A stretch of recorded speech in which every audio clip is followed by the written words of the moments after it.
Morning, the most news in the morning, period. Weekdays 6 Eastern. I don't make the drawings. You never know what surprise you might find when you open a drawer in this Manhattan studio. Artist Bud Hopkins is the keeper of some images that will expand, blow, or maybe even close your mind. There's a photo album devoted to odd, mysterious scars. Almost like a hole punch. Yeah, it's what it looks like a biopsy. Boy, if these walls could talk. There are stacks of drawings of little aliens called grays. You know, big head, tiny mouth, almond eyes. These aren't Bud's work. They come from his rather unusual assortment of friends. Is that the same person? No. Different. Different people. Wow. Now, the important thing about this is all of these are really old. This is Right. before this face was on every T-shirt.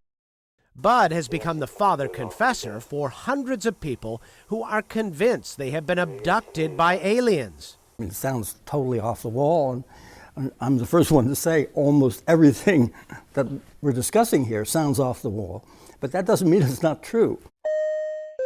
Ladies and gentlemen, tray table up, seatbelts buckled. This will be a wild ride. Do you have any idea how common these encounters are?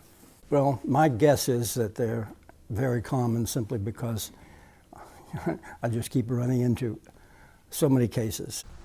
In 1964, Bud saw a UFO, and then in '76 wrote an article in New York's Village Voice about an alleged alien encounter in New Jersey. His phone hasn't stopped ringing since.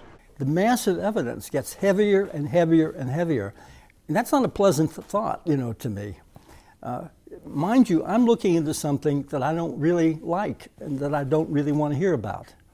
But I'm working with people who have suffered. It's a little bit confusing to me. People like Mark, who believes he's been abducted several times in his life. He came to Bud to fill in the blanks, the missing time, which happens to be the title of Bud's first book. He uses hypnosis. Here's a tape of his first session with Mark. There's something small and white, but it's glowing. It's glowing so brightly that I can't even make out the figure. And I'm really scared. And then it starts to climb up on the bed of reach for me. So, what do you think it was? Well, I've spent many years trying to guess, trying to logically, rationally explain it, and I can't think of anything other than an encounter with beings of some sort that aren't human. Do you have any idea what they wanted? No. Did you get a sense that they were threatening you?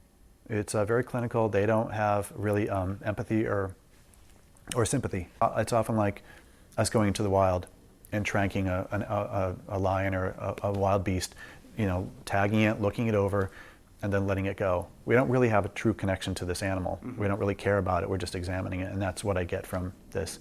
There's no malice involved. Believe it or not, it gets weirder. Or as Mark put it, this is going to push this whole thing into Wackyville. Okay, let's go to Wackyville. All right. See how we do there. Okay. In Wackyville, the Greys take Mark to an exam room in their spacecraft and hand him a fetus. Do you have any idea what they wanted when they gave you the fetus? No, but that's part of my original thought process, is that eventually those hybrids, as we call them, are going to populate the planet. It's a pretty frightening picture, but if you look at it logically, it makes all the sense in the world. Hybrids? Hey, Bud, you there? That's kind of off the wall. The whole thing is off the wall. Miles O Brien, CNN, New York.